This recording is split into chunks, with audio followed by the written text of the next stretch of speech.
Price Lord தேவ பிள்ளைகளே, இந்த வேளையிலும் கர்த்தருடைய நாமம் மகிமைப்படுவதாக.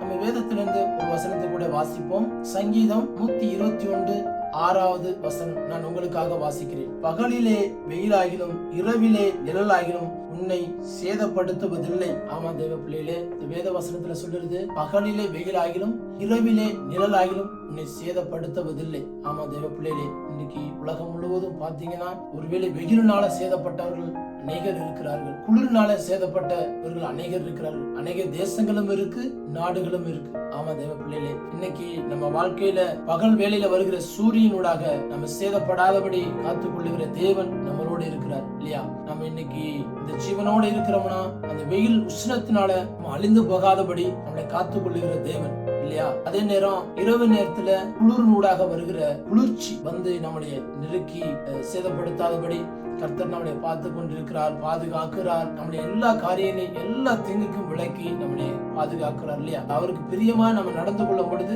அடிக்கிற வெக்கையிலே நமக்கு குளிர்ச்சியாயிருப்பார், அடிக்கிற குளிரிலையும் அவர் நல்ல அனலாயிருப்பார். ஆமா தேவ பிள்ளைகளே, இன்னைக்கு இந்த வீடியோ பார்த்து கொண்டிருக்க பிள்ளைகள், கேட்டுக்கொண்டிருக்க பிள்ளைகள், நீங்க எந்த தேசத்துல இருக்கலாம், நீங்க ரட்சிக்கப்படாம இருக்கலாம். நீங்க ரட்சிக்கப்பட்டாதான் ஆண்டவர் காப்பாரு அப்படி எல்லாம் இல்ல தேவ பிள்ளைகளே.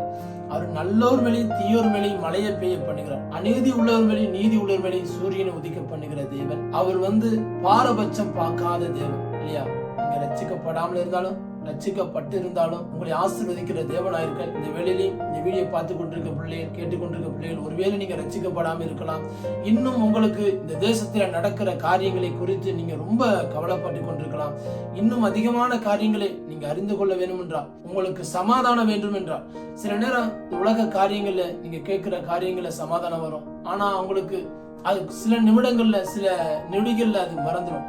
ஆனா நீங்க இதே வேதத்தை நீங்க வாசித்து தேவாலயத்துக்கு போய் ஞானஸ்தானம் எடுத்து கர்த்தருடைய காரியத்தை கற்றுக்கொள்ளுவீர்களால், இந்த வருகிற உஷ்ணம், குளிர், இன்னும் பலவிதமான சூறாவளி காற்றுகள், இப்படி பெரும் இயற்கை சீற்றத்தோடாக வருகிற காரியங்களுக்கெல்லாம் நீங்க பயப்படாமல் வாழ கர்த்தர் போதுமானவரா இருக்கார். ஆமா தேவ பிள்ளைகளே, நீங்க அவரை விசுவாசிங்க. கர்த்தர் பெரிய காரியங்களை உங்க வாழ்க்கையில செய்து நீங்க இந்த தேசத்துல இருக்கிற குடிகள்ல உங்களை ஆசீர்வாதமா வைப்பார், நிச்சயம் வைப்பான். விசுவாசிங்க, கர்த்தர் பெரிய காரியங்களை உங்க வாழ்க்கையில செய்வாராக. ஆமென், அல்லேலூயா. கர்த்தர் உங்களை ஆசீர்வதிப்பாராக. நீங்க ஆசீர்வதிக்கப்பட்டவர்கள். கர்த்தருக்கு சித்தமானால் இன்னொரு வீடியோவோடாக நான் சந்திக்கிறேன். ஆமென்.